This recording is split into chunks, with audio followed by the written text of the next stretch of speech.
Welcome to news watch. Today story. అద్వానికి గురుదక్షిణ చెల్లించుకున్న నరేంద్ర మోదీ. భారతదేశ అత్యున్నత పౌర పురస్కారమైన భారతరత్న అవార్డు దేశ మాజీ ఉప ప్రధాని బీజేపీ సీనియర్ నేత లాల్ కృష్ణ అద్వానీని వరించింది. ప్రస్తుత కాలంలో అత్యంత గౌరవనీయులైన రాజనీతిజ్ఞుల్లో ఎల్కే అద్వానీ ఒకరు. దేశ అభివృద్ధికి అద్వానీ చేసిన కృషి ఎనలేనిది. దేశ రాజకీయాల్లో కార్యకర్త స్థాయి నుంచి దేశానికి ఉప ప్రధానమంత్రిగా సేవ చేయడం వరకు ఆయన జీవితం సాగింది.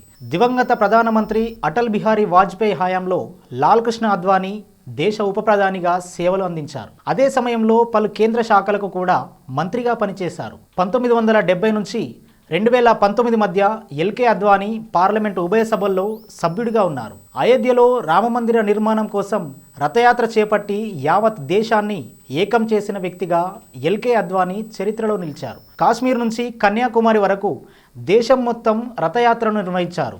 ఈ రథయాత్ర హిందువులందరినీ ఏకతాటిపైకి తీసుకువచ్చేలా చేసింది. దేశంలో బీజేపీ క్షేత్రస్థాయిలో అత్యంత బలోపేతం కావడానికి 2014లో కేంద్రంలో అధికారంలోకి రావడానికి బీజేపీ నేతలైన అటల్ బిహారీ వాజ్పేయి, మురళీ మనోహర్ జోషిలతో కలిసి శక్తివంచన లేకుండా కృషి చేశారు అద్వానీ. ఇదిలా ఉండగా ప్రస్తుత దేశ ప్రధాని నరేంద్ర మోదీకి ఎల్కే అద్వానీకి ఉన్న బంధం ఒక తండ్రి కొడుకులకు ఉండే బంధం లాంటిదని చెప్పుకోవచ్చు.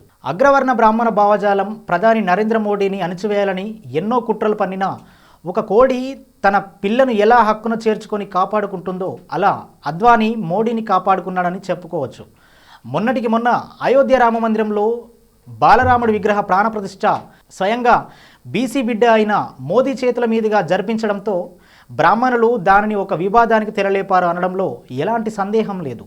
ఎల్కే అద్వానీని నరేంద్ర మోదీ అనగదొక్కాలని ప్రయత్నాలు చేస్తున్నారని గతంలో ఎన్నో వార్తలు వచ్చినా అద్వానీపై మోదీకి ఉన్న అభిమానం ఈ అవార్డు ద్వారా చాటి చెప్పుకొని తప్పుడు వార్తలను మోదీ తిప్పికొట్టారు.